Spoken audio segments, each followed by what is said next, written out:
So in this video, we're going to take a closer look at the 5 common credit card setups from American Express, Chase, Citi, Wells Fargo, and Capital One. Specifically, a viewer wanted to know what ecosystem would I go in on to maximize points accumulation in a year for that one currency. And not only do I give my opinion on what I would do, but the rest of you in the live stream also voted too, and I was pretty surprised at the results. The top 2 issuers were pretty much preferred equally by you, the community. And this is very exciting because more competition means better cards for us. So with that all being said, I hope you enjoy this very interactive session on what you thought was the best credit card setup using only one points system. So we have another question here from MacP. MacP asked, let's assume you live in a no welcome offer world. Given that, which ecosystem would have the most transfer points redemption upside in a year when trying to maximize primary big spend multipliers, as well as secondary multipliers, combined with a strong catch-all option? Of course, definition of primary and secondary would vary from person to person, but I think generally above do align for most people. Maybe this is more of a video idea, but essentially he's asking, which ecosystem would you prefer if you did not have a welcome offer to go into it? Which, comes back to, if you don't get credit cards for the welcome offer, what do you get them for? And the question, the answer for that is actually multipliers. So how you spend on the card, because that's how you're going to earn. So there's multiple setup options, right? We have the Amex trifecta with the $9.45 annual fee. You have the Chase trifecta with the annual fee of $95 or $550, depending on if you do the Chase Sapphire Reserve or Preferred. The Citi trifecta, which is $95 annual fee. The Wells Fargo trifecta with the Attune card, which is no annual fee. And the Capital One Duo at $395 annual fee. So there's a lot of variance between what you can do. But the question is really asking, if you could choose one system for maximizing points without welcome offers, which one would you choose? And that is an excellent question to ask all of you. So what I'm going to do is I'm going to go ahead and put this up on the screen. It's going to be a poll session. Again, I want to make sure that you guys can do this. Again, this is a poll that is live. That will you'll see the bars go up live as we vote. We're going to go first to menti.com. And in menti.com is going to be the way to enter the 8-digit code that you can get onto this poll and use your phone actually as a voting device. Or you can scan the QR code and that would work too. So I'm going to go ahead and transfer over to the screen here. And thank you so much for those of you hitting the like button. Let me know that you're here. And also, while I'm on that topic, if you can, don't forget to the like button if you're getting value, because I really appreciate you guys all being here. There's 130 of you in the live stream now, and I really appreciate that. And hit the like button on the YouTube video as well, because it really does mean a lot to me for you guys for being here. I also want to mention that there's been a super chat by MaxCon. Thanks for answering my question. I appreciate it. Of course, man. I hope that answered your question, and you had a lot of good information and insight from that too. So here we go. We're going to go for that question now. Hopefully you guys are all joined in, ready to go, and let's go. What is the best credit card ecosystem? We had the 5 ones. Would you choose for multipliers only? Nothing, no welcome offers, just multipliers only. Which one would you choose? I'm going to put in my vote as well. That's a good question, actually. I don't know if I wanted to choose. I choose that one. All right, so we got a little more types of systems. So we're going to have a little more of a distribution. I see no one really likes Wells Fargo, so that's interesting. But I see we have a lot of people who love Chase for this reason. Amex, Citi, and Capital One seem to be tied all across the board here. Again, if you want to vote, go to menti.com and use the code that's 8 digits long to join in, and you can actually vote on your phone and see the responses happen in real time, which is super cool. So we got some Capital One people coming into play. So now it's between Chase and Capital One.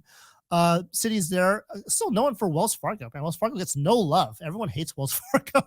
They have a good, I think they have a good trifecta. I mean, it's no annual fee and you get a lot of value out of it because you pay $0 for it. But, I can kind of see the, how people don't like them. But it looks like we have Chase and Citi on top here. Any Capital One people want to try it? Oh, we have a Wells Fargo finally. That's hilarious. Okay, someone likes Wells Fargo. I hope that was, I wonder if that was Matt Clausen. He loves Wells Fargo.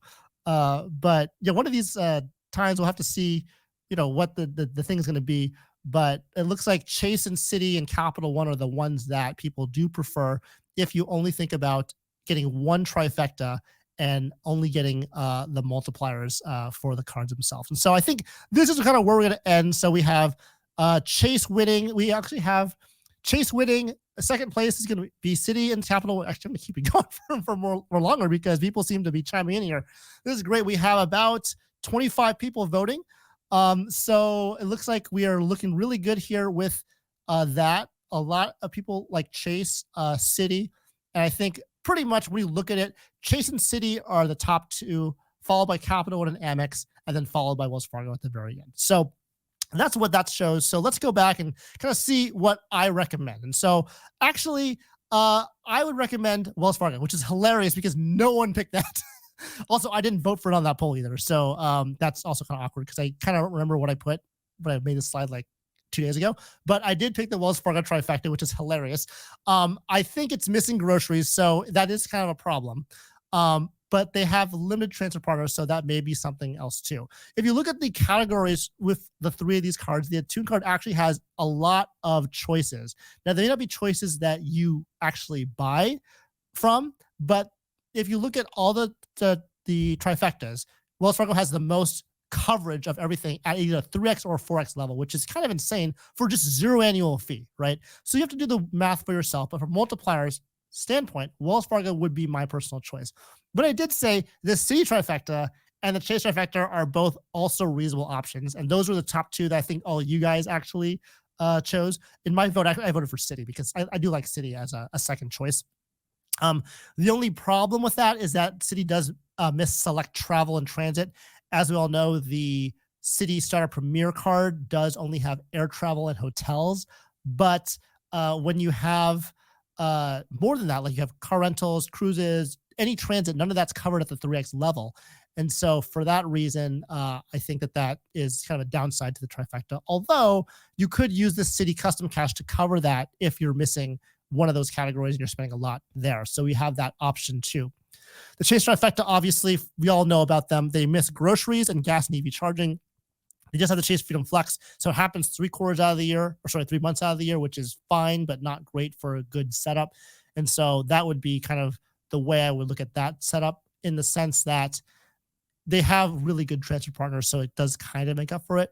But it depends on kind of what you're looking for. With multipliers, I would definitely say my top choice is Wells Fargo, followed by Citi and then Chase.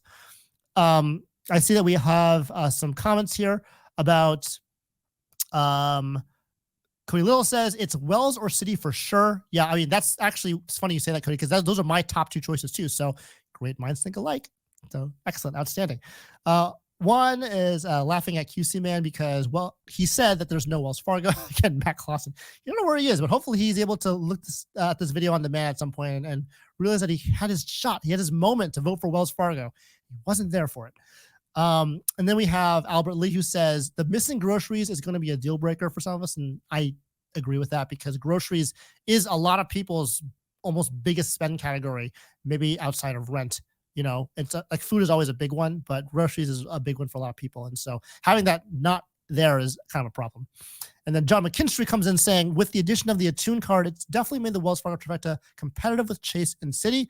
Not from this poll, apparently, but from what I would think. I agree with you, John. I think that it does show a lot of opportunity. And again, like I mentioned before, early in the live stream, Wells Fargo is innovating, which I think is awesome. So hopefully we'll see more innovation from other issuers like Chase and American Express as well. So we'll kind of keep going on to the next question here, which is from Mr. Juan Garcia, who I know is here in the house. He, thank you, by the way, sir, for being a channel member.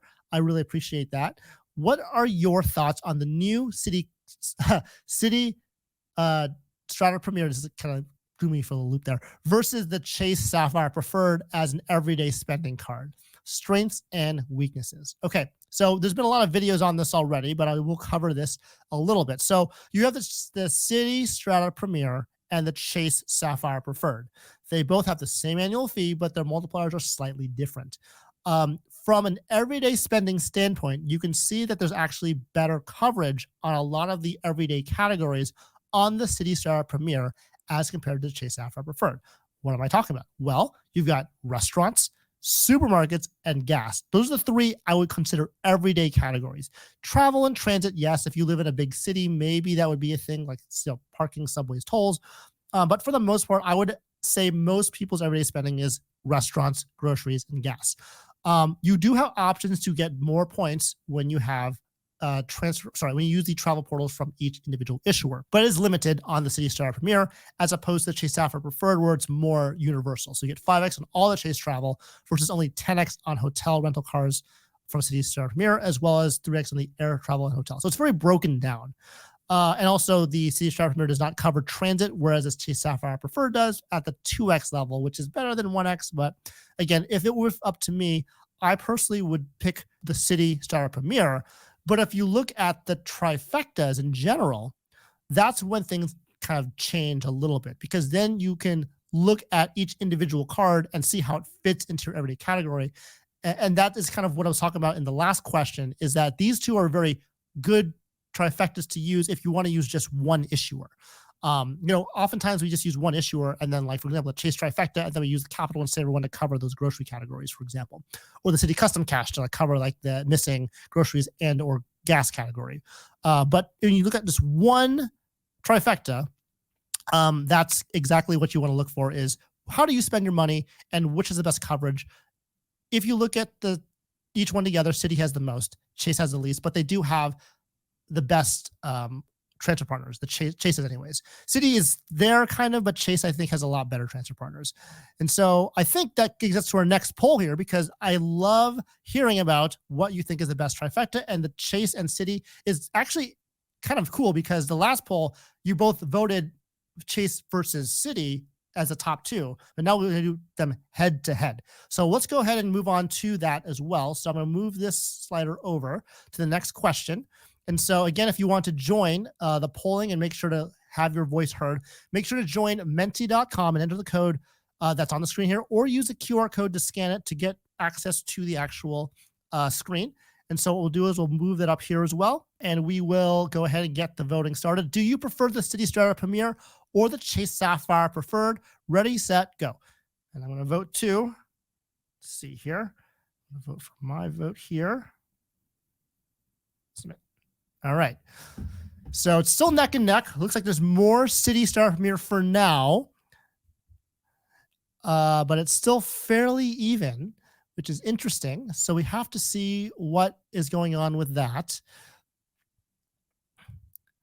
And so again, if you just joined in, join menti.com on your phone and then enter the code, the 8-digit code, and you can vote live, and we can see what you guys prefer for this poll question, which is the Citi Strata Premier or the Chase Sapphire Preferred. And so far, the Strata Premier is really the one that's doing the best. And so it's interesting because I still think it's a hot topic, because it's not like one is better than the other to a significant degree. And actually, Chase Sapphire has just caught up at this point, and now, Strata Premier is sort of holding on here. I did actually say, sorry, I think I said the question wrong. It's, do you prefer the Citi Strata Premier or the Chase Sapphire Preferred? The cards themselves, not trifecta. So I apologize for that confusion there. But it looks like, I would say it's pretty even, like 15-15.